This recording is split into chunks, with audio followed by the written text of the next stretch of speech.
Observe your emotions and cock a hoop today. Sharon Horne-Ellstrom here. Welcome to day 1480 of What's She Up To Now, documenting the journey as I was originally transitioning from the brick and mortar corporate world of business to the online world of business. And then the pandemic hit, and just like everybody else, I made some changes and did some pivoting and decided that I didn't want to be exclusively online, although the vast majority of people were moving from being exclusively offline, online, or doing a different combination. I decided I wanted to be online, but also continue to do things offline. My love is in manufacturing, and my majority of my background has been in manufacturing and engineering and quality. And so I thought, why would I not help with that when I personally believe, and I think we're going to find out this year more than ever, that it's imperative that we as countries become a little bit more independent than we are on the global economy. It sounded like a good idea. Oh, we can get cheap labor in China. We can get cheap labor in India. We can get cheap labor here and there. But that means we're dependent on things that are outside of our control. So when stuff like a pandemic happens and different governments decide to shut down different parts of the world and different aspects and areas of our life, and our freedoms go away, it's time to reclaim control over the things we can control and create industries and manufacturing locations and things that can make sure we get the things that we need and want in a closer, more controllable format or location. So I decided I was going to hop back into the offline world as well as being a part of the online world. So today, what did I share online? Online, I do a couple pieces of content every day. I guess it's been several years now, with the exception of Christmas. I think it was Christmas Day, actually. I'd have to go back and look.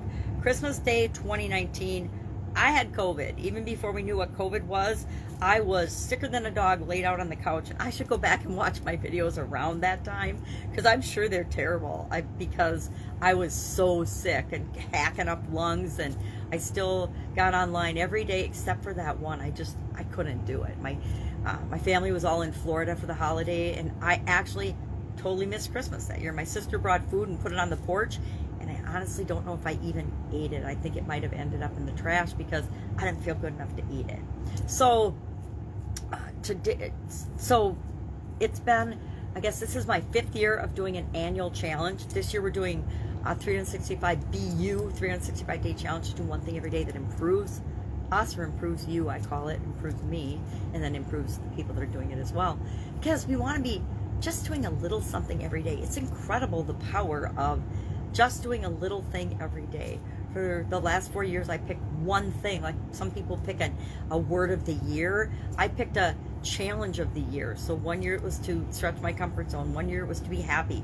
1 year, COVID year, perfect. I don't know how I ended up picking the perfect thing for the year. In 2020, it was to do one fun thing every day, and it was hanging out and taking care of my 4-year-old granddaughter. And she turned 4 and then 5 and then went to kindergarten in a mask. They're still in masks, which is mind-boggling to me. She's been, she's 6. She's in 1st grade. She's had her 2 injections, and she's still at school in a mask. I don't get it. Anyway, that's not even a topic for another day. It's something that I think if each of us thought for ourselves, controlled our own health and behavior, all of this control by other people and governments and things could stop. The belief that we don't have the ability to think for ourselves and make choices that are right for our own health is absolutely ludicrous. So fun that year. Last year was to do one thing every day that centers us. I started the year feeling really wobbly and discombobulated, and I don't remember a year in a long time that I started off feeling that way. Even the year after my sudden cardiac arrest, 2011, I didn't feel as weird as I did in 2021. So that's why I had selected to do one thing every day that centered me.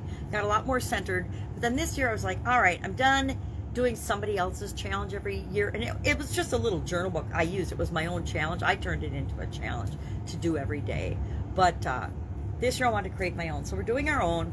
And I started out without a framework for it, and I was like, yeah, that's not going to work. I'm just going to start and talk about something and have something every day for 365 days.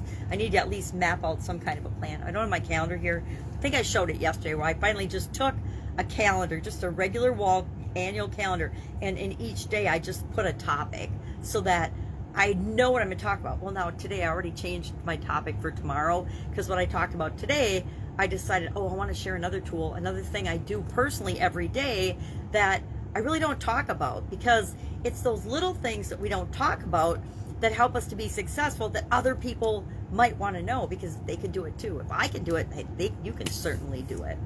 So I'll talk about that tomorrow. So as I'm doing the challenge, sometimes I come up with something I want to talk about the next day. So I don't go, strictly, it's like having a business plan. You don't, as soon as you make a business plan, anybody that's been in business knows this. It's only, the business plan isn't really even good for one day. It's our best guess. We use it for funding, but for the most part, our business plan is never how growing and building our business actually happens. So that's the same thing with planning out content and things. It's going to be different and flowing every day.